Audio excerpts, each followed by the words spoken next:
नमस्कार दोस्तों। सोचिए चांद पर इंसान कॉलोनी बना लेता है और वहाँ रात के अंधेरे में बिजली का एक भी बल्ब बुझता नहीं है। लेकिन सवाल यह है कि चांद पर इतनी स्थायी ऊर्जा आखिर आएगी कहाँ? सोलर पैनल या कोई बड़ी बैटरी लगाकर? इसका जवाब है नहीं। अमेरिका की अंतरिक्ष एजेंसी नासा अब चांद पर बनाने जा रही है एक न्यूक्लियर रिएक्टर। यह रिएक्टर नासा के ओटिमस प्रोग्राम का हिस्सा है।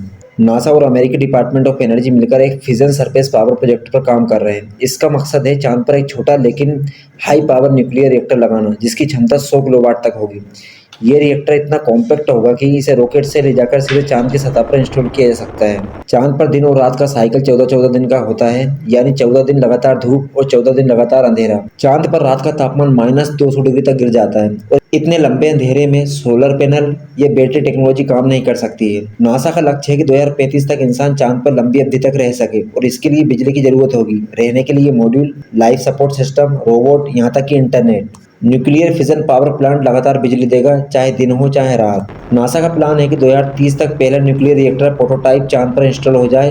हालांकि ये टेस्टिंग फेज होगा, जिसमें देखा जाएगा कि क्या ये 10 साल तक बिना रुके काम कर सकता है या नहीं। अगर सब कुछ सही रहा तो 2035 तक इस टेक्नोलॉजी के जरिए इंसान चांद पर स्थायी बेस बना सकेगा। सिर्फ अमेरिका ही नहीं, रूस और चीन पहले ही मिलकर इंटरनेशनल लूनर रिसर्च स्टेशन बनाने का ऐलान कर चुके हैं। ये 2035 तक बनने की योजना है। इसमें भी पावर के लिए न्यूक्लियर टेक्नोलॉजी का इस्तेमाल किया जाएगा। आखिर अमेरिका, रूस और चीन में इतनी होड़ क्यों मची हुई चांद पर रिएक्टर लगाने के लिए?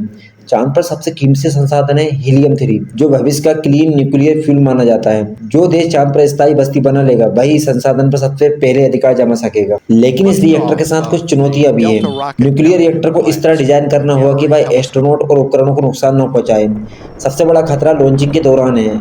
रॉकेट फेल होने पर रेडिएशन रिस्क बढ़ सकता है, इसलिए नासा रिएक्टर को निष्क्रिय अवस्था में भेजेगा। नासा का यह प्रोजेक्ट सिर्फ बिजली का मामला नहीं है, बल्कि मानव सभ्यता के अगले पड़ाव की तैयारी है। अगर ये सफल हुआ तो 2035 तक हम इंसानों के पास चांद पर स्थायी घर और कॉलोनी होगी, और इसके बाद अगला कदम मंगल। तो सवाल यह उठता है कि क्या चांद पर पहला न्यूक्लियर रिएक्टर लगाने वाली नासा होगी या फिर रूस और चीन बाजी मार सकते हैं?